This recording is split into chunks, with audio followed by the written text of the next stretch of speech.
No. Hi, everybody. Welcome to Habitat Now. I'm your host, Aaron Shea. We have a great presentation today. We have two. We have an opening, two openings. We have an opening for an artist named Ginny Ruffner, who many of you know out of Seattle. She has a show, an exhibition called There Is Always Beauty, now live on Artsy. And I'll be posting the link in the chat room, and you'll see, you can always go to Artsy and search for her too. And then joining us also is Caterina Weintraub, who just launched her limited, her Fragile Fingal Monster, which has been doing really well, and they're very, very fun. I hope you guys have seen them, and they're available still. We have a 20 in the first round of ordering, so I will start our event and presentation now as I take over your screen. So let me get my PowerPoint moving here. I left it on closed. Let me get back to the first one and launch it up. Here we go. Close, and I'll share the screen, and we will on our way. So welcome to Habitat Now again. I appreciate you guys all joining me. I'm grateful in the new year we're able to continue these talks and meet with artists. I have the next 2 or 3 months all planned, so it should be a lot of fun visiting people from around the world. Let's move screen. We have our Mega Masterworks auction live and online as of today, so you'll be able to see the auction we have scheduled that will be happening February 4th. During the first day of the Glass Coast weekend, which we will be launching information about next week. So set your schedule. It's 4th through the 6th. There'll be all kind of events for those 3 days as we partner with the Imagine Museum. So without further ado, I'm going to ask Corey to join us and give us a little presentation in a minute, but I'm going to show a video first. It is an honor to show and be part of Ginny Ruffner's career. She has an amazing legacy, and we're blessed to still have her working today on such beautiful things that really push beyond our imaginations. So thank you, Ginny Ruffner, when you're watching this later. Her artwork presentation is up on artsy.com. I'll paste a link later in the chat. You guys are welcome to check it out. There'll be an email later to your email boxes talking about that as well. So I'm going to start the first video. I'm going to share my sound, and we will start right now.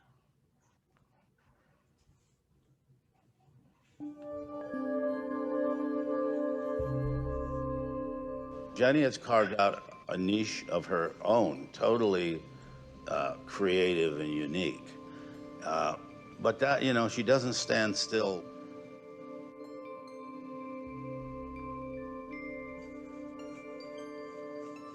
She's gone on in the last decade to make a lot of large-scale sculptures and hanging pieces and chandeliers, and I know she's doing a huge commission downtown. I know she's collaborating with, is it Young? Graham Nash. She's not afraid to do new things that she has to, you know, go out on a limb for. And, but her real interest is being an artist.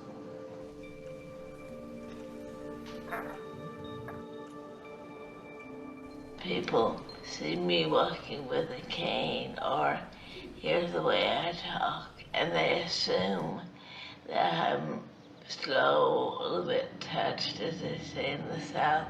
I'm probably smarter than, well, the camera for sure. My brain is fine. I talk funny. I walk slow, but so what? I'm still here and still creating. That's enough fun to be kidding for now. I'll be back. Don't you worry. I'll be back. Think about someone who has a media presence, who actually is doing film interviews and magazine interviews, and their art is everywhere, and they've found success.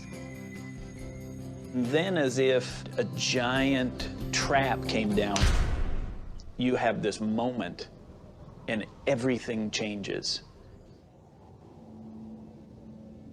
You know, they told us at that wreck that was over, and yeah, they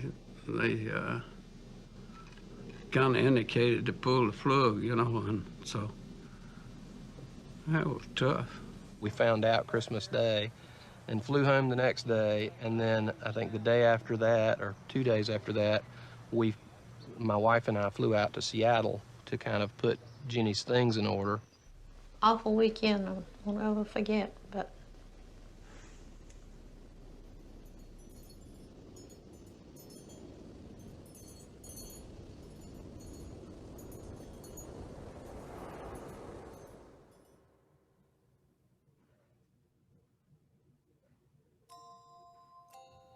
The doctors said there's no brain activity. You should go ahead and take her off the respirator and everything.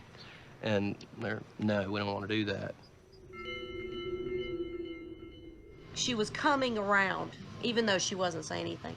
And I saw Charlie Nail at the hospital or at a hotel, I don't know which, but he had come to Charlotte to see Jenny Carroll. First time I swam up from unconscious as a prize, and there was my ex-husband and my first ex-husband and my current boyfriend at the end of my bed, and I thought, oh, there is a hell. And I just shut my eyes and went back to sleep. I had a paraplegia accident, but we would always say, you know, if I'd been a quad, I wouldn't have been able to make it, you know, but I'm a para, so I'm okay. And then the quads would say, I'm a quad, but if I had a brain injury, I just couldn't do that. I'd have to check out. But, you know, so as far as we were concerned, Ginny probably had one of the toughest accidents you can have. And she, when she woke up after a month and a half, 2 months, I think she kind of knew that it was a tough road ahead. You know, I was terrified because my mind was like a big empty house that you used to live in. It's familiar, but it's empty now. It's very different. I didn't know what I could remember, what I couldn't remember. I didn't know what I could do, what I couldn't do. At that point, I couldn't even make a sound. I couldn't even go, ah. Nothing. I could only move my thumb. The first sound I could make was clicking my fingers. Let's see, Black Hamburg grapes on Gold, Ginny Ruffner. So 1991. So this is just pre-accident. Then when she was trying to remember and pull her artistic career back, she painted this little painting, which I thought, here's where you were with exhibitions at the, you know, Smithsonian's National Gallery to here back in the studio, trying to pull your conceptual development back, not to mention just the sheer necessity of control of a brush to get this, let alone that. And then look now in her studio where she is again. Yeah, that is a big old journey.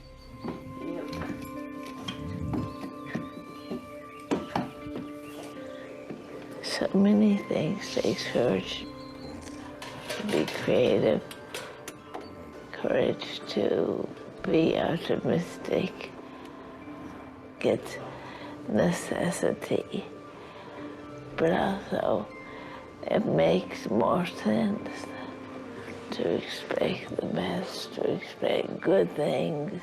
We've been very close for 5 years, and she still improves. Everything she does, she improves. You know, she plays with her Wii Fit thing. She goes to the gym. She gets a physical therapy exercise to do, and she's just religious about doing it. And she just continues to work on herself. And I'm now an inch taller than I was last year. I'm working on standing up straight with my physical therapist.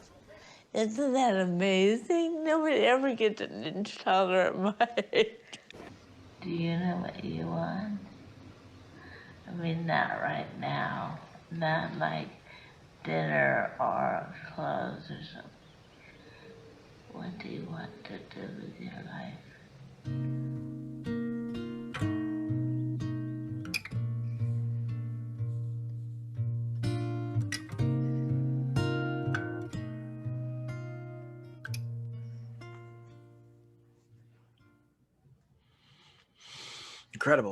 Incredible story. All right, let's continue. All right, Corey, would you jump in and let's discuss your experience and your story about Ginny? Yeah, sure. I'd love to here. Let's see if I can figure out how this. Yep. I'm going to stop sharing on my end. And now you're sharing. We're looking at your first page. All right. All right. I mean, to Ginny, she's always questioning, well, what is reality? Reality is something that you believe. If you believe that somebody can walk on walls, somebody can walk on walls. If you believe that a fish can talk or a painting can breathe and actually come alive, then we'll hear a fish talk, we'll watch paintings come alive. A reality is something that you believe, and whatever you believe is real. Ginny is one of the most creative people I have ever met. She one time said, if you know, is glass art, if I could just paint or tell a story on top of glass, maybe I can create a dialogue, tell a story, and make art. She is such an inspiration. I mean, after that video, you can see that she had all these challenges and tribulations, and it was very difficult. So, you know, as an inspiration, who are her muses?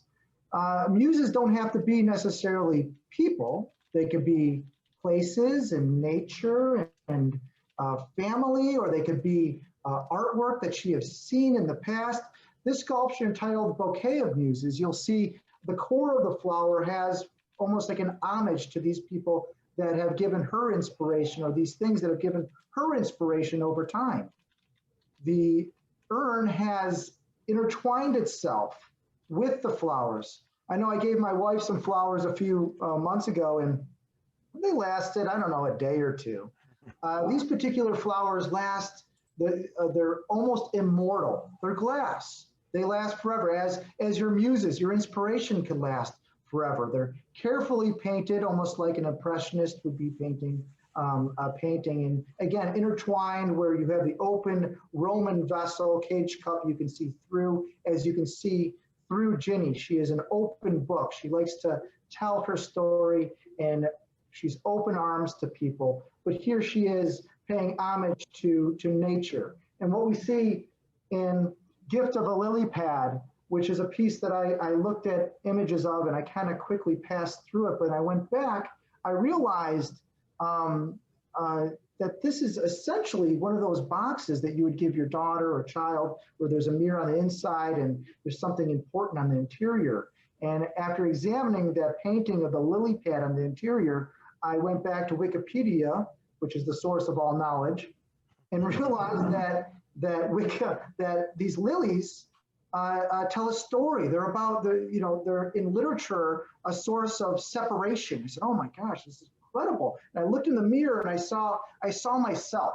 I saw separated. Here are two bodies of water, two ponds that were one at one time, a family where people go off to California and create their own family. Or in my case, Michigan and Florida, and this stretch of land. And you're, a pathway, you're going to someplace or from someplace. I don't know which one, but you have to stop and literally ponder the pond that you're in. And I think it's a really powerful piece where the nature, the foliage is taking over this man-made box or this gift. And she has this imagery of nature as it follows through this next sculpture, which is entitled The Origin Myth of Gourd, of the Gourd. So, I asked Ginny, well, what is art? What does this mean? She says, you know what does it mean to you, Corey? What does it mean to the viewer? What does the gourd mean to you? I said, origin myth of the gourd. So I of course dove into a little bit more of the Wikipedia and realized that the gourd were used to put above children's windowsills during smallpox and measles. The crazy thing is that this piece was made in 2018. It was made prior to the pandemic, which we're all experiencing now. And the gourd would harness the sickness, the illness. It would drive that illness out of the body, and it would go into these gourds. And the light bulb, oh my gosh, the light bulb is the cure. It's the vaccine that we're all looking for, and it's covered in foliage, so you can almost grab it, but you can't quite touch it. It's hidden. So all we want is that vaccine. When does it come out? What does the news say? When can we get it? We can get it. We can almost see it. You can't quite touch it. Above is this nest with a little seed, representing birth. and life, this little mushroom growing. Of course, the hourglass of time, time marches on. Time, the journey of life, the journey of this pandemic is definitely a piece of today explaining life and what exactly is art, which brings us to Blue Melody of a Spiny Arbor. So what is art? Can art be alive? Can it be nature? Can a leaf or a flower be nature? Can that be art? Can we say that living thing is art? What if we take that living thing and we paint it on the surface of something? Does that painting become art? Why is that painting art, but nature's not art? Can it all harmoniously live? Can't we all create a dialogue of which Kandinsky can be painted with a Frida Kahlo that comes alive, that is nature, that is art, bringing it all together into this one concept that we're all connected in some way with this melody. And if you look to the left, you'll see a beautiful blue violin, which represents harmony, the harmony of all things, bringing things all together, which stretches beyond life and time. This piece I absolutely love, talking about time. This is 25,000 years ago, artists were creating things on walls in caves. They're first artists, and they were discovered not too long ago. They were discovered where we would see this painting, and it was so well preserved, it almost looked like it was painted just weeks prior. And Ginny has paid this homage with these plants going through these trees, and then of course the stone, and inside the cave is this here. Now it's called Then and Now, graffiti Then and Now. And now graffiti, and if those that know me on here, I love Banksy. I have a collection of Banksy. I love Jean-Michel Basquiat. I have a couple drawings. I love these early graffiti artists and new graffiti artists expressing their ideas on walls, doing what they did 25,000 years prior, they're doing today.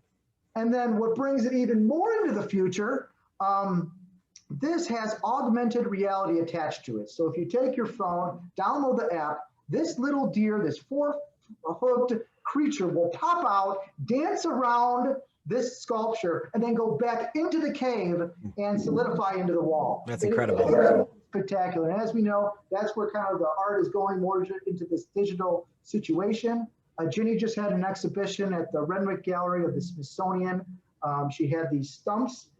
She went around, you can go around with this iPad, and through augmented reality, see these stumps grow plants, and these plants have teeth, and some of them have feet, and they're walking around, and it's absolutely amazing what can happen during this digital age. So again, graffiti, then and now. And here she is, she's outside pondering her life. She's pondering. If you ever have a chance to go into Seattle, visit Ginny, you've got to go to her garden. It's like a fairy tale. It's you don't even walk around, you float around her garden. And to the left, you might see this Lino Tagliapietro, this Saturno that he had given her wrapped up in vines. And to the right, you'll see, this beautiful arbor that looks like it's 1,000 years old, growing, and these Japanese, it is unbelievably incredible. And so sometimes you have to take that break, but here she is, she's questioning her thoughts, why? What's life about? Are we going in this pattern, this circle, this rat race? What are we orbiting? Which brings us to celestial pattern recognition. We're orbiting something, life. What is the center of your universe? Is it is it your family? It's in my life, it's my family. And here we are, we're going in this circular pattern. And Michio Kaku once wrote, Earth is like a giant cruise ship, and we're all kind of going in a circle, following this pattern through the universe, orbiting the universe. And if you look closely, you'll see some of these comets are shooting out with wonderful coloration from paintings that she has created. The Saturn with flower on top, and you look closely. This eye is just, it's mesmerizing. I look at the eye, and one time I read that religion is 1 billion people pointing at the same star and calling it something different. And, you know, I look at the eye and I say, is that religion? You know, could that possibly be it? Or is it us? Am I looking at my own life and the pattern of this giant roller coaster ride of life? I mean, what exactly is that it? Where are we going? Where do we come from? I really love this particular piece.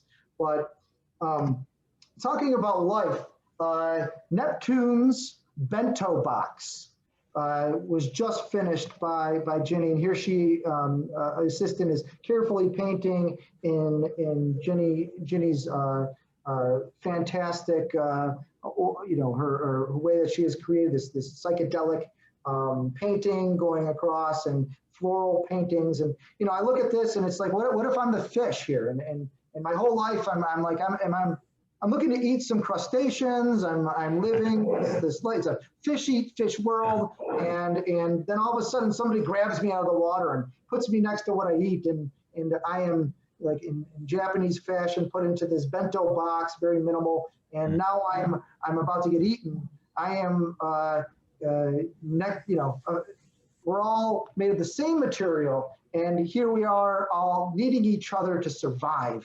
And I love that about this particular piece. It's really kind of funny. And here the bubbles are coming out of the fish's mouth like it's speaking. It's telling the story of its life. And here's Ginny. What's coming out of her mouth is some wonderful metal foliage. And to the left, you see this maquette of an installation she did in Seattle, where the teapot fills up with water and pours down into the plant. It's life size. This is just a maquette. And to the right, you've got, you know, Gaia, Mother Nature, blowing clouds. And then what are they? They're going on to these lilies that are creating tears. And so she's the creation of all things, and they're tearing up. And here, what happens when a flower smiles? Where do the tears go? They go upward. Everything is this. I find this to be a very happy piece in the dialogue. It's creating warmth and happiness. And, you know, here's a flower smiling or laughing. You know, she is one of the most creative people I've ever met. Absolute inspiration, you know, giving us laughter and fish speaking, and, you know, and having us ponder, you know, the world that we live in, and, you know, having us think about time and the journey that we go through, and what is art. You know, what is art? What is nature, and how does nature relate to us? You know, are we separated? Are we together? What is it about? You know, and she ultimately becomes our inspiration, our muse. And so I really want to thank you today for having our little journey with Ginny. We have one more video to offer you. It takes place not too long ago at the Smithsonian, about a couple pieces that she has there. But I wanted to show you what she is today. Hopefully she's watching. She wanted us to do this because obviously she wanted us to talk about the work and give our feelings and our thoughts behind who she is. So she is very much our muse, which is our reality. Thank you. All right, Corey, go ahead and press the escape button and stop sharing, and I'll take over the screen again. Just take over anyway. Let me just do it anyway. Here we go. All right, and this is the second video. It's much shorter, following up with Corey's talk. Thank you, Corey. When I make work, often I'll make the piece and then I'll let it tell me what its title is, what its name is. I was doing a whole series on the concept of beauty. How do we define beauty? What is beauty? How do we make it? How do we share it? Most fruits are so beautiful if you really take the time to look at them and think about it. It's a wonderful prepackaged single-serving bit of food. It's just a really elegant design. There are some parallel lines on the back side, and those are the staff that holds the notes. And then there's the infinity sign in front, because both beauty and music are infinite without end. This particular sculpture, the operative word in the title is evolution. I was thinking about the various forms, like there's a bra. The evolution of the bra, when did that get invented? How did it evolve? Why did it get invented? Did they wear bras back in the pyramids? Because, you see hieroglyphic images of women that have, I guess they would call them breast shields. Was that the original bra? There's a campfire, and I was thinking, well, now if we don't know a whole lot about prehistoric day-to-day culture, other than we do find fire pits. But I wonder if there was different clothing for males and females, and was there indeed fashion choices. The coat hanger is a beautiful sculptural element. It kind of fit with the whole concept of fashion, and a coat hanger is another one of those really cool inventions that is doesn't take much technology and much engineering, but it is a very simple solution. What I want my viewer to do is to think, and I don't want to tell them what to think. I want to invite them to think, invite them to use their mind, which is one of the highest forms of human activity.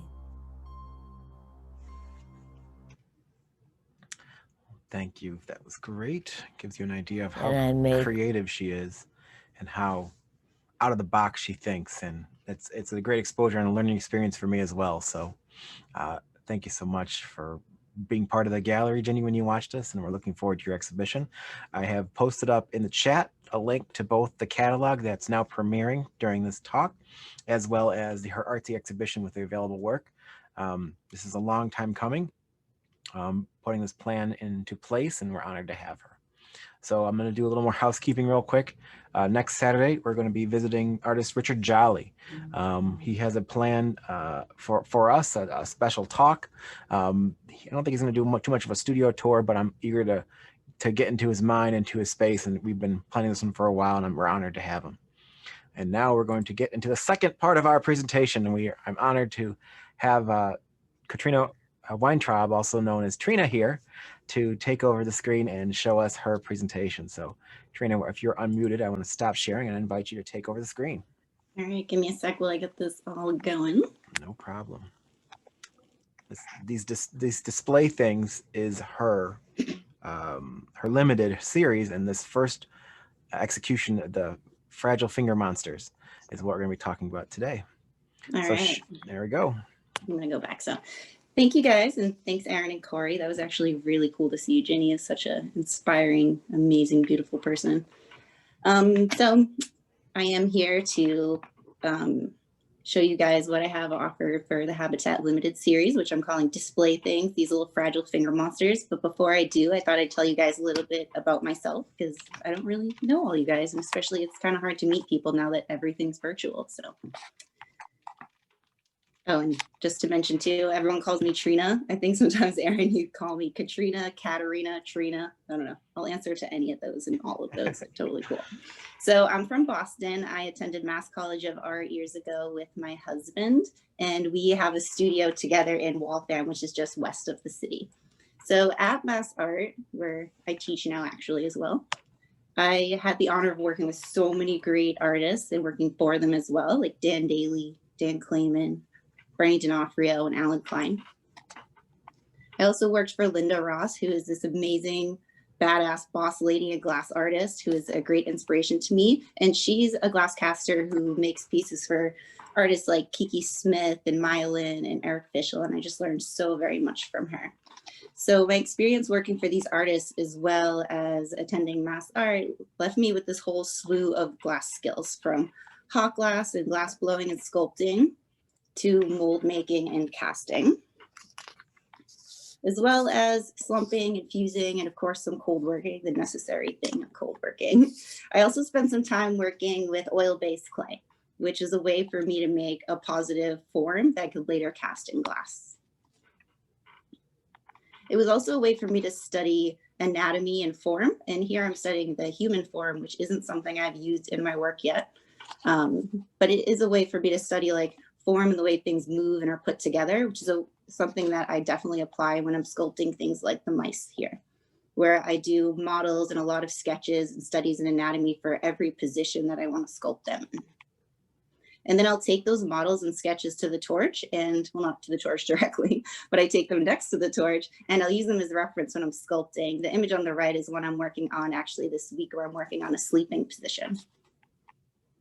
And I'll even use that approach when I'm making the silly things like the finger puppets. This is actually a picture of a really old one, but even when I was making something that was like out of my imagination, I would do a lot of sketches and drawings and things to figure out like how it would be put together and also how to make it at the torch.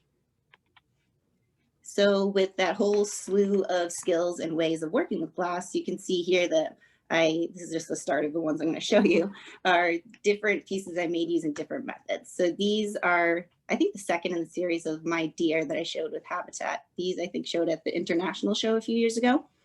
And these are all cast glass. And they're actually quite large, as you can see here. And they're composed of like a lot of smaller elements that are put together, because they are functional glass marionettes. And although you could pose and play with them, I don't recommend it because, you know, they're made of glass. And these are something I've been working on recently too. And actually the first one, Gaze, I think, Aaron, you have that guy. I do. And these are made at the torch, and they're probably range from like 9 to 14 inches or so, the rabbit part. And then I pair those with blown glass or fused and slumped glass elements to kind of create a narrative or a scene with the bunny kind of interacting with his own surface decoration, the dots. This series I've been calling the Overgrown Series, and it's a collaborative pieces I do with my husband. He is very much inspired, obviously, by the Blaschka's work. If you guys have never been to the Arbor Museum in Boston, I highly recommend it when traveling is cool again. It's pretty mind-blowing, and he would go there and just stare at them for hours and try to like dissect and figure out how they were made. The rabbit part is obviously the part that I do, and this was, when I first started making these, it was really a way for me to push how large I could go working at the torch. And here's a detailed shot of the flowers. As you can see, they're composed of a lot of really small parts. That takes a lot of delicate, detailed patience and a lot of work on his part for sure. This piece is titled What Goes Up, and this piece is composed of 3 blown glass balloons made in the hot shop and a whole bunch of tiny little glass flame worked mice, like I mentioned before. This little guy is hanging from the strings of the balloon. And below him, there's a bunch of little mice, I should say. So this piece I originally showed at SOFA a few years back, and it was funny because like every time people would walk by, when I was kind of watching them, they would bend down, look at the mice, and so many people tried to scoop the mice up, it kind of became an issue. So I ended up just kind of standing guard by the piece and holding a mouse to show everyone the details so that they wouldn't pick them up. And then when I got home, I got to thinking like I wanted a way to protect the mice. So we came up with this solution, which I think is a really cool way of doing it, where you can get down and look really close at the details, but it's protected by this blown glass dome and is on this wooden base that I made. Again, a collaborative piece with my husband, as you can tell by the ridiculously detailed flowers. A little close-up of the flowers. So that brings me to the limited series, which I'm super excited and stoked to share with you guys today. So I've been calling these my fragile finger monsters. The original things are called, I think, frightening finger monsters. So kind of playing on that. And this whole series is definitely something that's going to be continued on what I'm calling display things. So things you'd want to play with, but really you're just going to display. And this series is going to be 4 unique color sets that are only going to be available through Habatat. So the first set we are offering are the blue and purple beads. can see them here. They're super detailed. So when Erin approached me and asked me to make a piece for the Habatat show, or for Habatat Limited, I should say, I just really wanted it to be fun. It was during quarantine and all of it was new, and I was feeling really down and depressed and separated from people, and I could still go to my studio every day, and that's what I did. And instead of doing something really super deep and thoughtful, I just wanted to make something that was fun to work on, but also just made me laugh and giggle every time I worked on it, and this was the perfect thing. So I've actually been making the finger monsters for quite some time. These ones are really old examples of them, as you can kind of tell by how chunky they are. And I would make them just as like fun, silly things. And I would give them to like my family and friends for holidays and birthdays. Thought they were like fun little gifts. And here's another picture of them. I didn't really think too hard about them and like what they were or bringing them to the next level or anything until one day I went outside my studio and I was trying to get pictures of them in the sunshine, and my neighbor was out there, and we have always had like sort of like fun, you know, whatever neighborly relationship where you just like wave hello, but there's a language barrier here because he didn't speak any English at all. And when he saw me taking pictures of these puppets, he ran over and just like insisted on playing with one and kind of like made us connect in this way that we hadn't before. So it kind of brought our relationship this whole new fun level. And then when I would take breaks from work and go outside to say hula hoop or hang outside, he would end up coming over and hanging out with me. I actually taught him how to hula hoop, and then he ran into his work and got like a tennis racket and a ball and attempted anyway to try to show me how to play some sort of game. So it kind of like made me realize that these little glass objects were more than just these silly one-off objects. Like these had something that there was something more to them. Relatable. Yeah, so I decided to step up my game and turn it into a real piece. So I started by making a mold of my hand as well as my niece's hand and my studio mate's hand, and then cast them in glass, of course.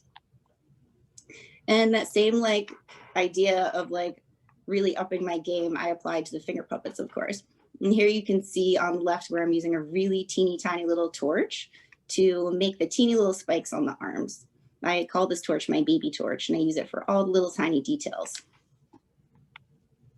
The teeth were something that took some time to really work out to get them to look right. So what I ended up doing was taking them to the cold shop and grinding them away, sort of like a dentist taking like a Dremel tool to your teeth. So I would be like a monster dentist, just grinding each individual tooth one at a time. And although it's like a super tedious, slow process, I think it was totally worth every second of it.